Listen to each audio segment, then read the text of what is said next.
भद्र देश के एक राजा थे जिनका नाम अश्वपति था। भद्र देश के राजा अश्वपति के कोई संतान न थी। उन्होंने संतान की प्राप्ति के लिए मंत्रोच्चारण के साथ प्रतिदिन 1,00,000 आहुतियां दी। 18 वर्षों तक यह क्रम जारी रहा। इसके बाद सावित्री देवी ने प्रकट होकर वर दिया कि राजन, तुझे एक तेजस्वी कन्या पैदा होगी। सावित्री देवी की कृपा से जन्म लेने के कारण से कन्या का नाम सावित्री रखा गया। कन्या बड़ी होकर बेहद रूपवान हुई। योग्य वर न मिलने की वजह से सावित्री के पिता दुखी थे। उन्होंने कन्या को स्वयं वर तलाशने भेजा। सावित्री तपोवन में भटकने लगी। वहां साल्व देश के राजा द्युमत्सेन रहते थे, क्योंकि उनका राज्य किसी ने छीन लिया था। उनके पुत्र सत्यवान को देखकर सावित्री ने पति के रूप में उनका वरण किया। ऋषिराज नारद को जब यह बात पता चली तो वह राजा अश्वपति के पास पहुंचे और कहा कि हे राजन, यह क्या कर रहे हैं आप?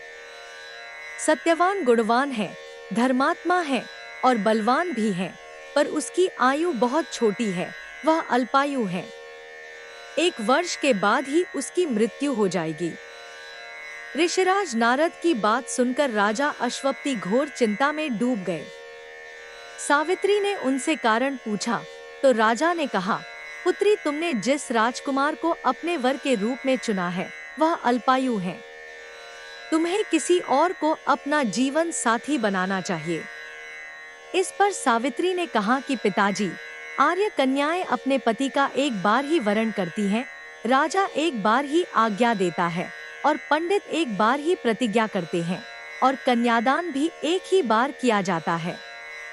सावित्री हट करने लगी और बोली, मैं सत्यवान से ही विवाह करूंगी। राजा अश्वपति ने सावित्री का विवाह सत्यवान से कर दिया। सावित्री अपने ससुराल पहुंचते ही सास-ससुर की सेवा करने लगी। समय बीतता चला गया। नारद मुनि ने सावित्री को पहले ही सत्यवान की मृत्यु के दिन के बारे में बता दिया था।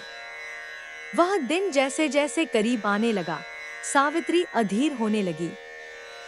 उन्होंने 3 दिन पहले से ही उपवास शुरू कर दिया। नारद मुनि द्वारा कथित निश्चित तिथि पर पितरों का पूजन किया। हर दिन की तरह सत्यवान उस दिन भी लकड़ी काटने जंगल चले गए।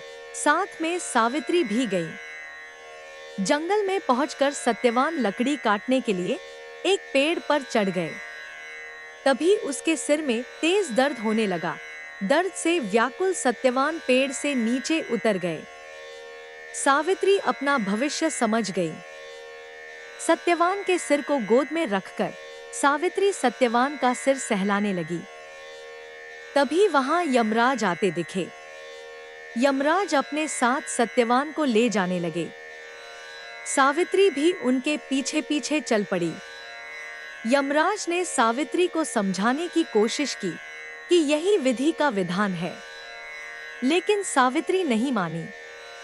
सावित्री की निष्ठा और पतिपरायणता को देखकर यमराज ने सावित्री से कहा कि हे देवी, तुम धन्य हो, तुम मुझसे कोई भी वरदान मांगो।